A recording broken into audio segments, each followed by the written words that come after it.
छत्तीसगढ़ के दंतेवाड़ा जिले में सुरक्षा बलों ने 25 लाख रुपए की इनामी महिला माओवादी को मुठभेड़ में मार गिराया है। पुलिस अधिकारियों ने सोमवार को यह जानकारी दी कि पुलिस अधिकारियों ने बताया कि दंतेवाड़ा और बीजापुर के सीमावर्ती क्षेत्र में हुई मुठभेड़ में सुरक्षा बलों ने दंडकारण्य स्पेशल जोनल कमेटी की सदस्य रेणुका उर्फ बानू को मार गिराया है। रेणुका के सर पर 25 लाख रुपए का इनाम था। उन्होंने बताया कि दंतेवाड़ा जिले के गीदम थाना और बीजापुर जिले के भैरवगढ़ थाना क्षेत्र के सीमावर्ती गांव नेलगोड़ा एकेली और बेलनार की ओर सुरक्षा बलों को माओवाद विरोधी अभियान पर रवाना किया गया था। अधिकारियों ने बताया कि अभियान के दौरान आज सुबह लगभग 9 बजे से माओवादी सुरक्षा बलों के बीच गोलीबारी जारी है। उन्होंने बताया कि सुरक्षा बलों ने मुठभेड़ स्थल में अब तक एक महिला माओवादी का 100 इंसान राइफल, गोला बारूद और दैनिक उपयोग का सामान बरामद किया है। कहते हैं अब अगली खबर की ओर, जो कि रायपुर छत्तीसगढ़ में बढ़ती हुई गर्मी के इन कारणों से छत्तीसगढ़ लोक शिक्षण संस्थान ने एक आदेश जारी किया है, जिसमें उन्होंने लगातार बढ़ते तापमान और गर्मी के प्रकोप को देखते हुए स्कूलों के समय में बदलाव करने का फैसला लिया है।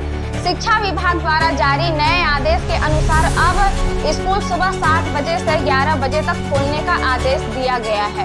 इसके साथ ही 2 पाली में चलने वाले स्कूलों के लिए भी विशेष निर्देश जारी किए हैं। ऐसे में स्कूलों की दूसरी पाली अब 11 बजे से दोपहर 3 बजे के बीच संचालित होगी। बता दें कि छत्तीसगढ़ लोक शिक्षण संस्थान ने इस संबंध में उद्देश्य जारी कर सभी जिला शिक्षा अधिकारी, डीईओ और कमिश्नर को पत्र लिखे गए हैं। वहीं जारी किए गए हैं आदेश का उद्देश्य सभी स्कूली बच्चों को प्रचंड गर्मी से बचाना और उनकी सुरक्षा निश्चित करना है। बिलासपुर के मस्तूरी थाना क्षेत्र के मल्हार के केवटपारा में रविवार रात एक बड़ा हादसा हो गया। यहाँ तेज आवाज और भारी बेस में डीजे की वजह से एक घर का छज्जा अचानक भरभरा कर गिर पड़ा। वहीं मौके पर मौजूद 5 लोग गंभीर रूप से घायल हो गए हैं, जिसमें 4 बच्चे भी शामिल हैं। सूचना पर पहुंची पुलिस ने तत्काल सभी घायलों को अस्पताल ले जाया गया, जहां से प्राथमिक उपचार के बाद उन्हें बिलासपुर रेफर किया गया है। फिलहाल पुलिस मामले के आगे की कार्यवाही में जुटी हुई है। जानकारी के अनुसार बीते दिन हिंदू नव वर्ष के अवसर में शोभा यात्रा निकाली गई थी, जो रात करीब 8:30 बजे केवटपारा पहुंची। इसी दौरान तो डीजे की तेज आवाज की कंपन से वहां स्थित टुकेश केवट के मकान का छज्जा अचानक गिर पड़ा। इस दौरान शोभा यात्रा देखने खड़े 4 मासूम समेत 5 हादसे की चपेट में आ गए। चंद्रशेखर केवट, प्रशांत केवट, दीपक केवट, दीपेश केवट और हेमंत केवट शामिल हैं। बताया जा रहा है कि मकान का छज्जा पुराना और कमजोर था। डीजे की तेज आवाज से उठी कंपन के कारण वह गिर गया। फिलहाल पुलिस डीजे संचालक की तलाश में जुट गई है। छत्तीसगढ़ का नया रायपुर, जो अब तक स्मार्ट सिटी के रूप में पहचाना जाता था, अब एक नए अध्याय में प्रवेश कर चुका है। स्मार्टली कनेक्टेड सिटी के रूप में रायपुर प्रधानमंत्री नरेंद्र मोदी ने 30 मार्च को बिलासपुर के मोहनभट्टा ग्राम में आयोजित आम सभा और लोकार्पण शिलान्यास समारोह में वीडियो कॉन्फ्रेंसिंग के माध्यम से अभनपुर रायपुर मेमू ट्रेन सेवा का शुभारंभ कर नया रायपुर को भारतीय रेल नेटवर्क से सीधे जोड़ने की ऐतिहासिक शुरुआत की।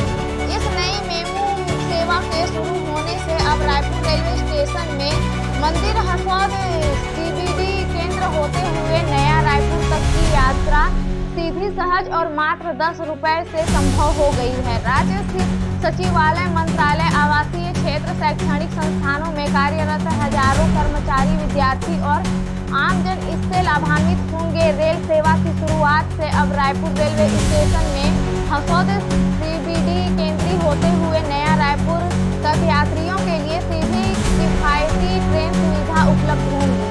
इसका सीधा लाभ नया रायपुर के मंत्रालय, सचिवालय, आवासीय क्षेत्र, विद्यार्थियों और कर्मचारियों को मिलेगा। यह सेवा नया रायपुर को रायपुर शहर और क्षेत्रीय रेल नेटवर्क से जोड़ने की दिशा में मील का पत्थर है। यह न केवल यात्रियों के समय और धन की बचत करेगा, बल्कि नया रायपुर को आवागमन, निवेश और आवासीय विकास की दृष्टि से नई उड़ान देगा। मेमू ट्रेन सेवा की प्रमुख विशेषताएं अत्याधुनिक 3 गति, ऊर्जा, दक्षता और आरामदायक यात्रा। अभूतपूर्व स्टॉपेज रायपुर मंदिर, हसोद, नया रायपुर, सीडीबी केंद्रीय। चार धाम यात्रा के ऑनलाइन आधार पर आधारित पंजीकरण का आंकड़ा 10 लाख पर हो चुका है। इनमें केदारनाथ धाम के लिए सबसे अधिक 3.29 लाख तीर्थयात्री पंजीकरण कर चुके हैं। यात्रा शुरू होने के बाद 40% पंजीकरण ऑफलाइन किए जाएंगे। पर्यटन विभाग ने 30 अप्रैल से शुरू हो रही है चार धाम यात्रा के लिए 20 मार्च से ऑनलाइन पंजीकरण शुरू किया गया था। 10 दिन के भीतर यात्रा के लिए अलग अलग तिथियों के 10 लाख से अधिक तीर्थयात्री पंजीकरण कर चुके हैं। बाबा केदारनाथ के कपाट 2 मई को खुल रहे हैं, जबकि बद्रीनाथ धाम के कपाट 4 मई को खुलेंगे। 30 अप्रैल को अक्षय तृतीया के दिन गंगोत्री व यमुनोत्री धाम में कपाट खुलने के साथ यात्रा का आगाज होगा। उत्तर प्रदेश के मेरठ में ईद की नमाज के बाद 2 पक्षों में जमकर संघर्ष हुआ। यहाँ सिवाल खास में नमाज के बाद मुस्लिमों के दोनों पक्षों में फायरिंग पथराव भी हुई है। संघर्ष में 6 से ज्यादा लोग घायल हुए हैं। कस्बा सिवाल खास में सोमवार को ईद की नमाज पढ़ने के बाद मुस्लिम समाज के लोग फातिहा पढ़ने के लिए नहर वाले कब्रिस्तान में जमा हुए थे। इस दौरान फातिमा पढ़ने के दौरान 2 पक्षों में एक दिन पूर्व हुए विवाद को लेकर कहासुनी हो गई। कहासुनी के बाद बात इतनी बढ़ गई कि दोनों पक्षों में लाठी डंडे चल गए। इस दौरान जमकर मारपीट हुई और पथराव भी हुआ।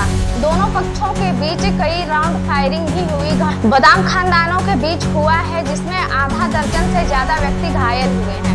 पुलिस मौके पर है, घायलों को अस्पताल में भर्ती भी करवाया जा रहा है। इसी प्रकार नई ताजी खबरों के लिए जुड़े रहें हमारे साथ अजीजी 24 न्यूज पर। धन्यवाद।